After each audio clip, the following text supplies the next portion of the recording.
ನಾನು ಮತ್ತೆ ನನ್ನ ಏಕಾಂತ. ಏನು ಮಾತಾಡ್ಕೊಳ್ಬೋದು ನಾನು ಮತ್ತೆ ನನ್ನ ಏಕಾಂತ? ಬನ್ನಿ ಕೇಳೋಣ.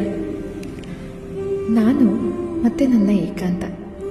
ಒಮ್ಮೊಮ್ಮೆ ನಕ್ಕರೆ ಒಮ್ಮೊಮ್ಮೆ ಅತ್ತು ಹಗುರಾಗುವೆ. ನನ್ನೊಳಗಿನ ನನ್ನ ಯುದ್ಧಕ್ಕೆ ಶಾಂತಿ ಸಂದೇಶ ನೀಡಲ, ಇಲ್ಲ ಕತ್ತಿ ಹಿಡಿದು ಯುದ್ಧ ಮಾಡಲ ಎನ್ನುವುದು ತಿಳಿಯದೆ ಒಮ್ಮೊಮ್ಮೆ ಗುದ್ದಾಡುವೆವು.